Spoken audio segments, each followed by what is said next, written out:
But what that requires is that you have to find a new starting place.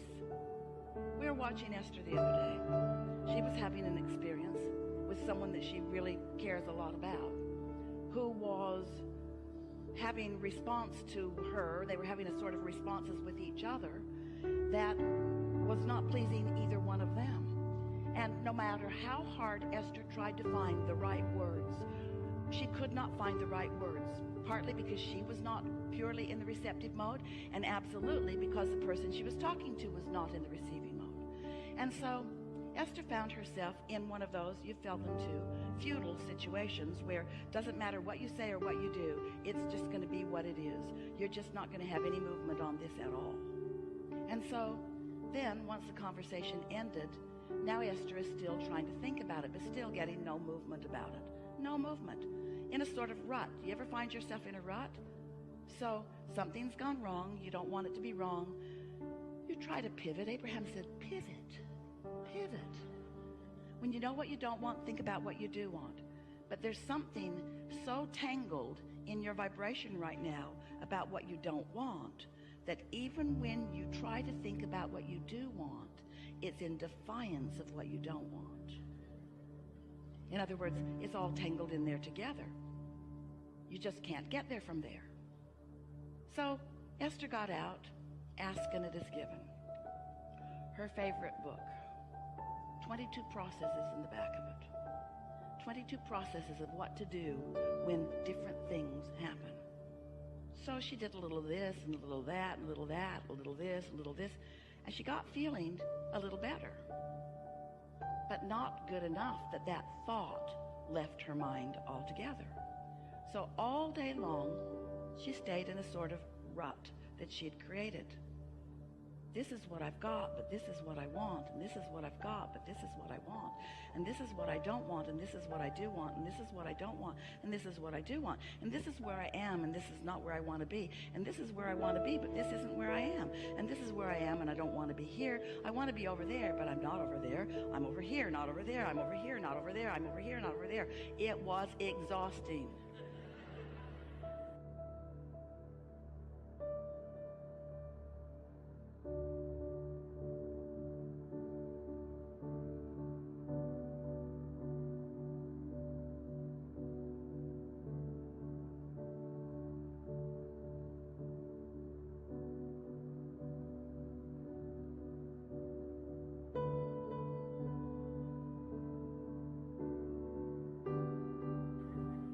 No movement whatsoever. How often do you stay right there relative to your money, relative to some specific relationship, relative to your employment or lack of it?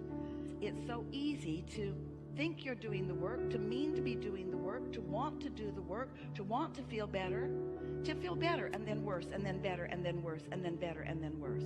So what happens? Oh, friends, you've come so far because there was a time when you felt worse and a little better and worse and a little better, and so instead of really wanting this and being over there, you've closed that gap.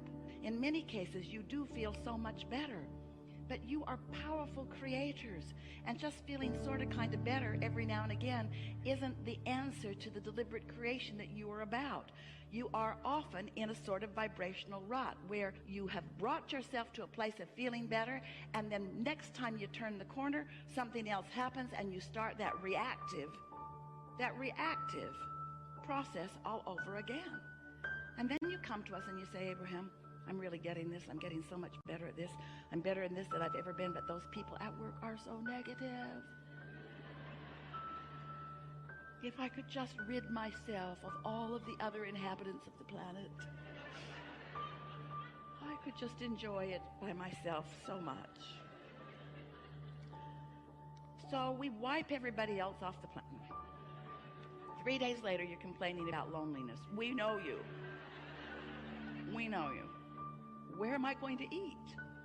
All of the people are gone.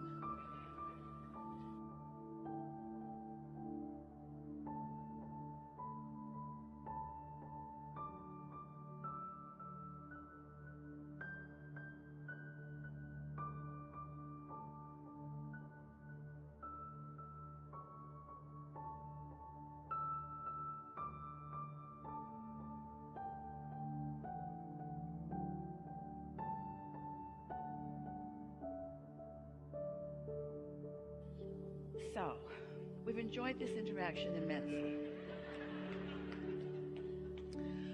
So, we've identified sort of what's been going on for many of you. Esther has focus-wheeled herself into oblivion on some situations, because she believed that if she just did another 100 or 2 focus wheels on a certain situation, that then she would be able to communicate with this particular person and everything would be wonderful again.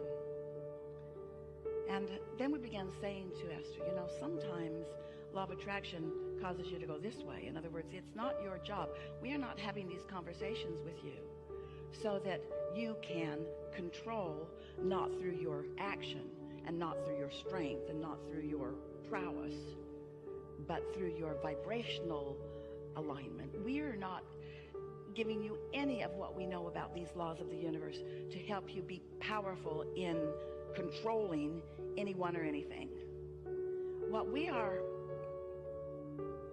knowing that you want to know is how you can consistently be more of a vibrational match to what you have put over here in your vibrational reality, which means you got to find some way of shaking loose of this rut that you're in, where your highs go this high and your lows don't go that low, and your highs are this high and your lows only go that low. But you've got to get all the way there in order to really be in the receiving mode. You can't be in the receiving mode of magnificent things and be in the petty mode of focusing upon things that other people are doing that bug you. They just don't go together. So here's what we're getting at, and that may be the best sales job that we've ever given in helping you to understand that there's a reason that we are here talking to you about vibration. So this is the conversation about thoughts turning to things.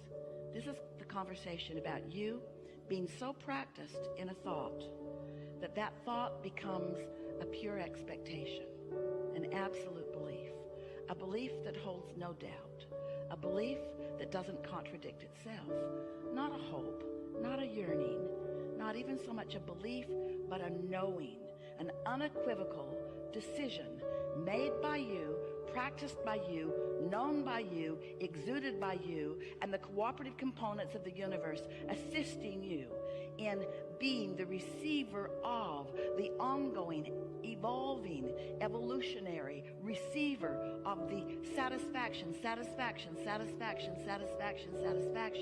as each and everything that you desire blossoms into your experience, giving you unequivocal satisfaction moment by moment as it moves along. But you've got to start someplace other than over there so close to where you are.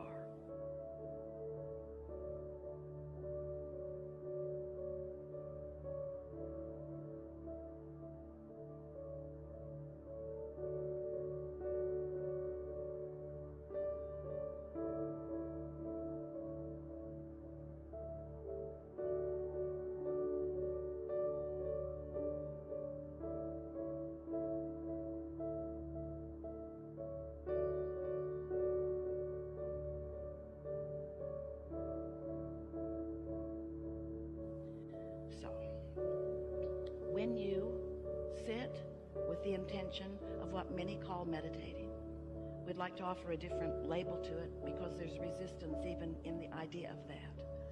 But if you can decide that you want to quiet your conscious mind enough so that the non-physical mind that is purely focused upon all that you've become and the wholeness of who you are, if you can find a way of tuning into the vibrational frequency of that, those vibrations, once you learn to sit there for a little bit within them, will begin to turn to thoughts. And when those thoughts come, you will feel and understand, while we don't want you to focus very much upon them, the pleasure and the satisfaction of that thought. And as you sit there, not distracted by current, what you want to call reality, but experiencing the whole of your now vibrational reality, what's in your vortex will be able to make its way into your manifested world through the pathway that is your non-contradicted mind. Does that sort of make sense to you?